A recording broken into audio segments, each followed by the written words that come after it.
What's happening, good people? Welcome back to the channel. Today we're going to be reviewing the Praesdius A11 2C. So this was kindly provided by Praesdius to review on the channel. It doesn't have to go back, but you guys know that doesn't change a thing come, well, today. You can find a link to this watch and their website down in the description. And yeah, we're going to be talking the good, the bad, what I like, what I don't like, and everything else like we do in the review. Specs and everything will be covered on screen, so you can read them at your own pace. But yeah, starting with the watch itself and what it's based on. So this is loosely based on an A11 style field watch from many moons ago. So we're talking like the early 1900s, I think 30s, 40s, these started coming into existence. I mean, correct me if I'm wrong, but I believe, it's military style. And that's when they first come into existence. So it's got a lot of course, military influence. And I think they've got a lot of stuff right, but they've also added a few little modern flourishes that brings it, up to date, for modern tastes. But I think I do like what they've done that's inspired by the past, as well as the little modern flourishes too.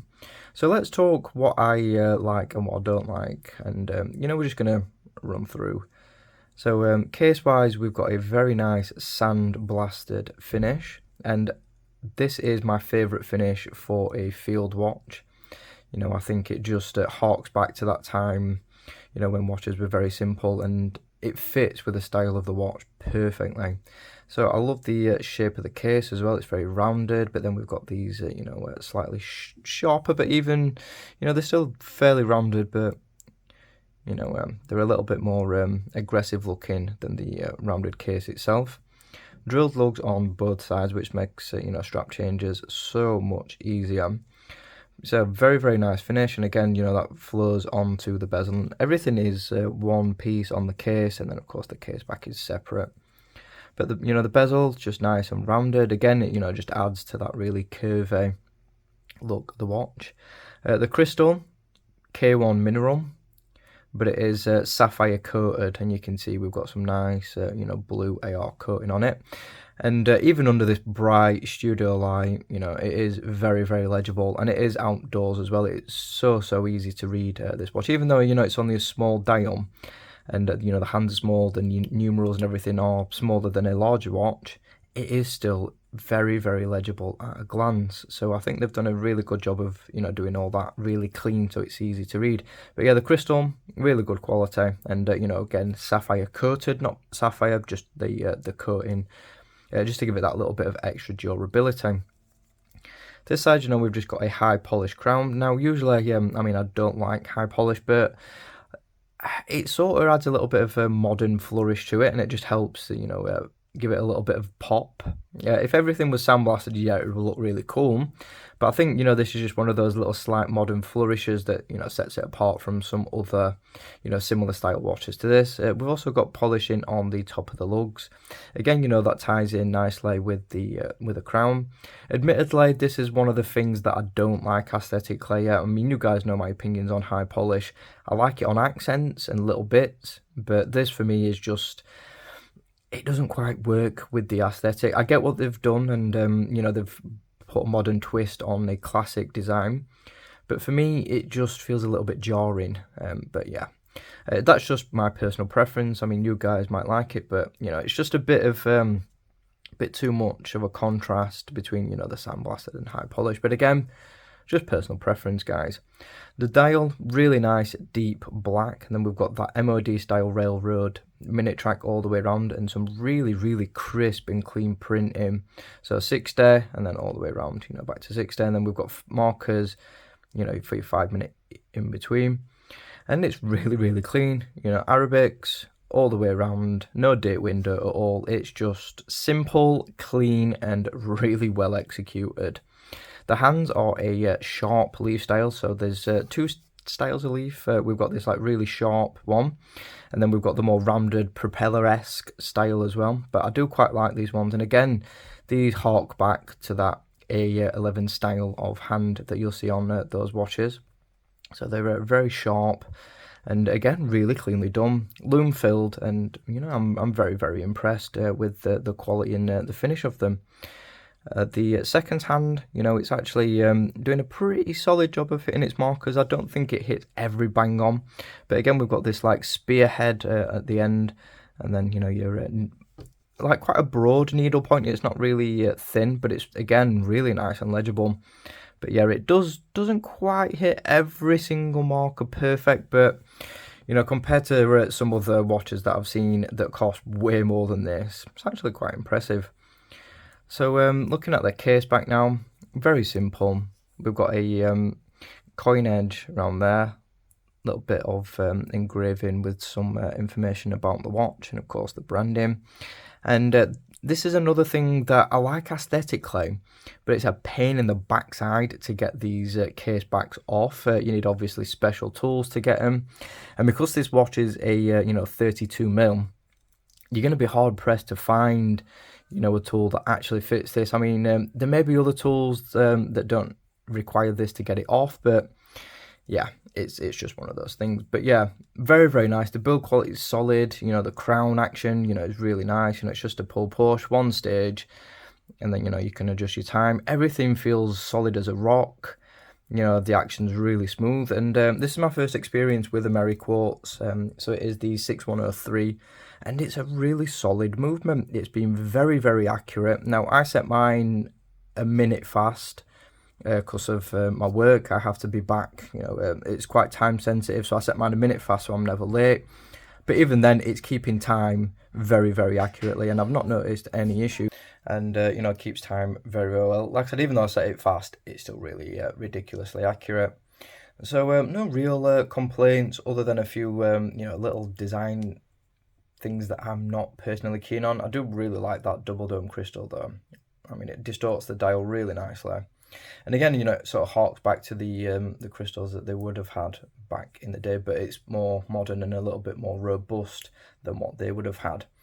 So now we come on to, the strap, the wearability and everything, and the strap itself it's not the best quality I've ever come across, I'll be honest. I mean, you can see, it's there's bits of it that keep peeling off, and I mean, it's soft. The quality feels okay in some aspects. I mean, the inner's really nice and soft, but you can see just, the edging, it's starting to peel and fray a little bit, which is not the best. So I think it probably needs something just to reinforce that edge, because we've got these little bits that keep coming off.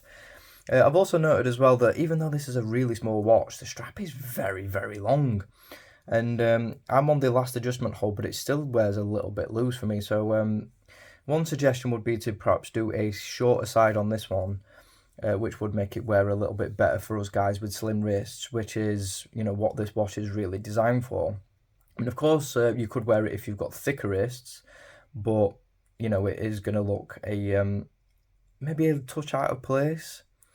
But they do offer a 40mm variant of this as well. Same style, same pretty much everything, apart from it is just a lot larger for you guys with thicker wrists. And to be honest, I would probably personally go for a 40mm myself, even though I've only got slim wrists. I think this one is just bordering a little bit too small for my personal taste, but you guys can be the judge of that when I pop it on wrist in a moment. So we've got the vintage style stitching, two keepers, one fixed in place, one that's free moving. Got this really cool belt buckle style buckle, high polish, which does matches the the accents on the lugs, and of course the crown as well. So really nice, and like I said, the quality is good for the most part, apart from, like I said, this side it's just fraying a little bit.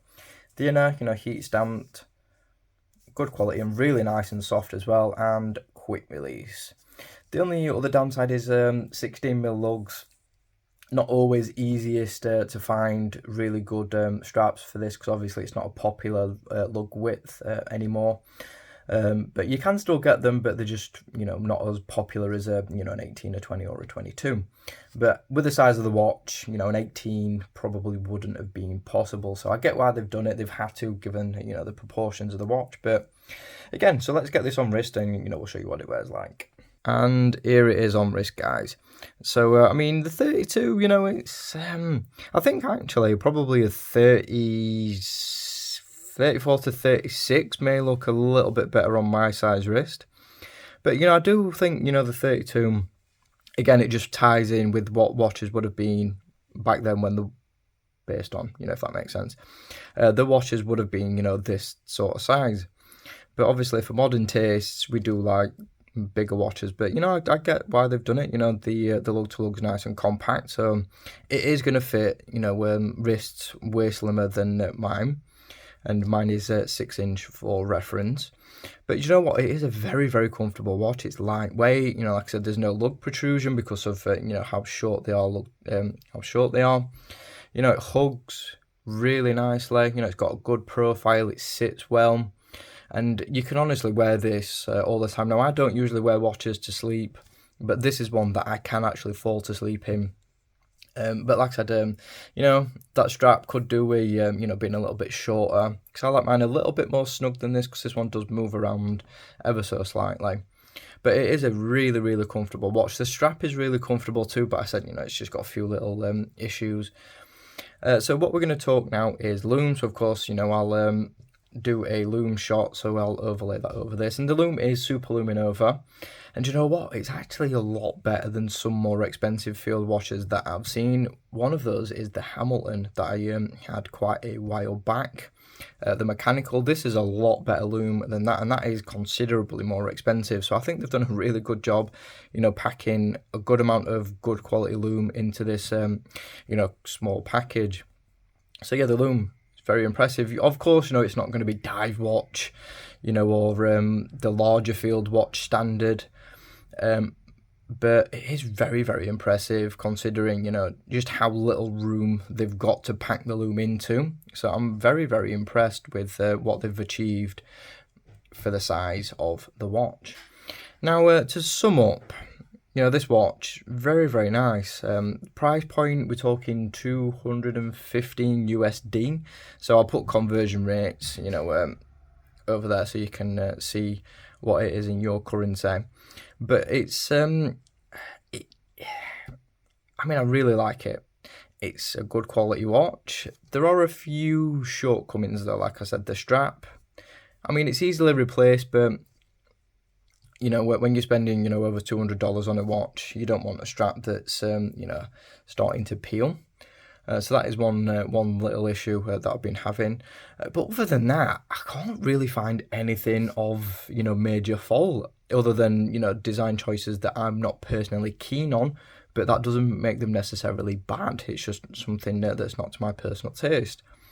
So one fault in this package for $215.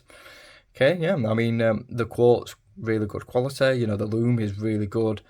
So yeah, not much to really complain about. The price, yeah, I mean, it is on the higher side, and you know, you can get maybe more well-established brands from, you know, like a larger manufacturer. But when you want something that's more akin to what watches would have been like back in the day, this is probably one of the best options that I've seen. So well worth looking at, and you know, doing some more, watching a few more videos to get other people's perspectives. But there's a lot to like about this little thing, and yeah, it's a really good little watch with one issue. So thanks for watching, guys. Again, you can find the link to this one down in the description.